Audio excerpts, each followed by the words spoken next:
Oh my God, boys, that was insane. Yeah, there's a lot to get into about this game. Obviously, Madrid are going through. They won on penalties in very dramatic, you could argue, controversial fashion.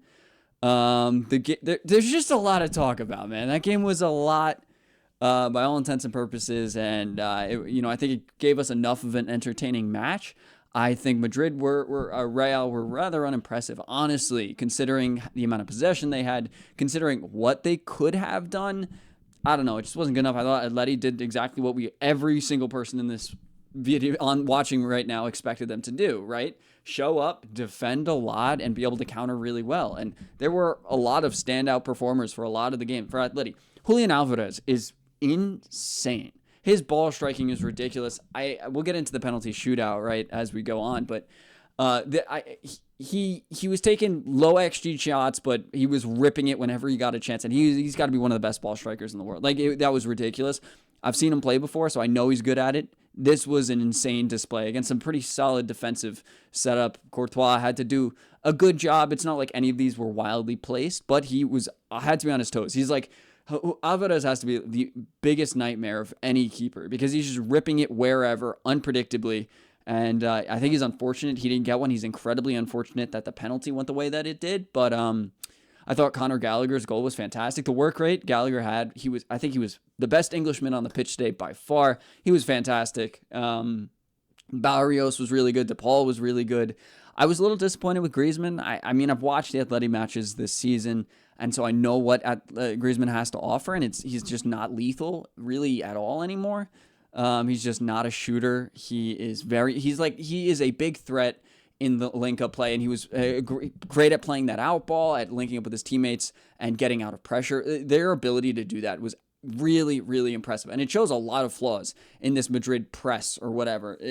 All you have to do is beat one man, and you can move around the entire thing, especially when Vinny or Mbappe are demotivated. When one of them is upset, they're not going to press, and so that just leaves them with less men, and you can play through them even easier. Bellingham has an 8.2 here on SofaScore. I think that's a little dramatic. I think the whole Real Madrid side got better in extra time, but I think in throughout the 90 minutes, Atleti was the better team and probably deserved to win. I mean, they technically did win, right, in those 90, but hey, I do think it's a toss-up. I don't think it was a wild performance by any of them. I also think Jimenez was incredible. I'm not surprised that Lenglet committed a penalty. That's the Lenglet I know and love, and he's been pretty good this season, but I'm not surprised that happened. That's just what he does normally. He makes mistakes like that after being pretty decent, and it came out to play today. Vinny just ghosted on that penalty, and I really thought Madrid Real were going to lose for a little while, but I don't know. Atleti just couldn't put it together, right? I think Rudiger and Asensio worked pretty well together. Valverde, when he was back there, did his job.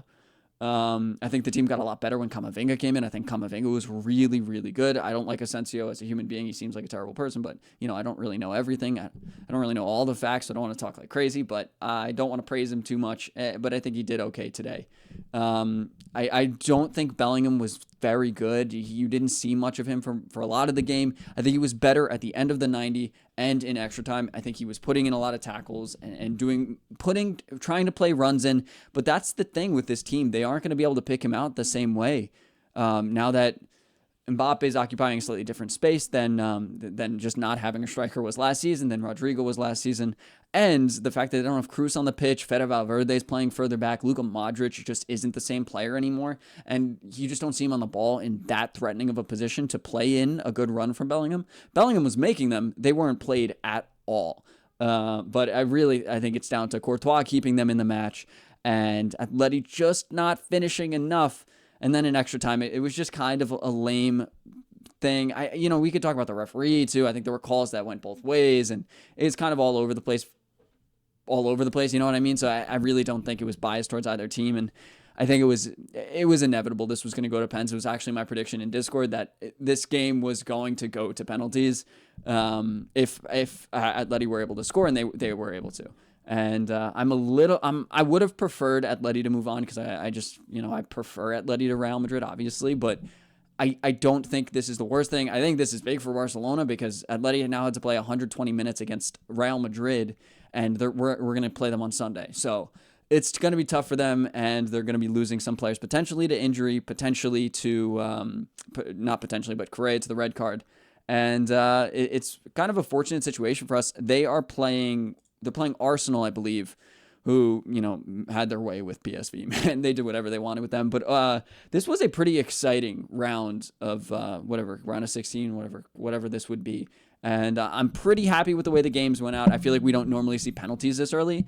And the penalties today, at the very least, were a talking point. You know what I mean? Sometimes it's, the keeper makes 3 saves immediately and then it's kind of over, or 3 people miss a penalty. But today, I think Mbappe and Bellingham both took great penalties. Sorloth the same, Correa the same. And then Julian Alvarez, he gets, that's like incredibly unlucky. To slide into a ball and hit it twice is wild. It is what it is, though. That's unfortunate. I'm less critical of him than I am of Llorente, who, hit the corner of the post and the bar. So, yeah, but it's also not like the worst thing. It's a little unlucky. And then Lucas Vazquez obviously missed his penalty as well. It was a really lame penalty. That was a bad penalty. But Rudiger scored his. Oblak just kind of gets a hand to it. It wasn't a great penalty. You'd expect him to save it, but it goes in. It is what it is, and Real Madrid are going on to play Arsenal. I think Real Madrid are better than Arsenal. I think they're going to take them down relatively easily. But then again, if Arsenal is scoring now, I know it's PSV, but if they're scoring now, it could be a threat. And, I don't know if they're going to be they're not a counterattacking team nearly as much as Atleti can be, or the teams that have given Madrid a lot of problems can be. Barcelona, like in all the matches against Barcelona. So we'll see how that ends up going. I'm not sure. I think there's a lot of different things that can happen. I think there's a lot of good football that we can still watch. And Barcelona, I really think would have won either way, no matter what happens here, because we now get to play Atleti, who are going to be exhausted, and now our rivals have to compete in 3 different competitions, the same as we do. So it's not like they're going to get less of a load if they would have if they went out here. So Barcelona side of things, not too upset about it. It would have been nice to see Real Madrid go out. I do think Madrid are just not as convincing as they've been this season. That doesn't really matter for Madrid. We've seen that over the years that they just perform when it matters. Somehow they scrape wins away. And today it's another one of those. They won, and we are going to see them again in the next round, the quarterfinals against Arsenal. I don't know. I think that's a pretty good matchup for them. I think they're going to beat Arsenal, and we'll see what happens from there. Who they get matched up against, it could be more difficult. But I don't know. I feel bad for Atleti. I think they really did their jobs today. I think it was just they didn't get the highest XG chances. Let's see the stats here. Let's see the breakdown to really get into it. 1.42 XG to Atleti and 1.15. Wow, 1.15 to Real Madrid, including 0.7 or 0.8 for a penalty. That is terrible for a team that has 62% of the possession. And that's kind of what I'm getting at here is teams that can sit in like that. Whew, you're about to play Arsenal with 18 defensive midfielders. So good luck with that, man. Madrid, it's just unimpressed. But again, it doesn't really matter. See, I think Mbappe very easily could have scored that chance that ended up being the penalty. And, Vinny on a different day bounces go a different way and he scores. He could have scored the pen. And maybe they pick out Bellingham. So it's not like they are. I don't think people should be underestimating them. I don't think anyone ever underestimates Real Madrid, but I don't know. Today was a very lame performance, like 0.4 or 0.5 XG from the run of play in 120 minutes of football is terrible. It's terrible. And maybe it's SofaScore and they didn't update it. Let's see, extra time 1.1 XG for them and extra time 2.05. Atleti had the exact same. But Atleti took a lot of shots. I think there were a lot of low quality chances, but I just think they were better today. It's a little unfortunate. I don't think Madrid were terrible, just not as good as they should be for the amount of money they spend and for the squad that they have, obviously. But we have really good football left to watch in the Champions League, and I think we've already been blessed with two pretty exciting matches that have gone to pens this early. Sometimes they never go to pens. Sometimes they're just not as exciting. So you got to be happy with that. You got to be happy with good football no matter what happens. Even as a Barcelona fan, I don't really care. I just want to watch good football and be entertained. That's the most important part. I know I'm biased against some of these players, and, that is a case. I'm not saying that's not, but good game overall. We'll see what happens going forward. I'm going to have Madrid over Arsenal. I just don't think they have it. But again, we'll see if anything changes in the next couple of weeks. But thank you for watching. And I'll see all you guys in the next one. Peace. See you, everybody.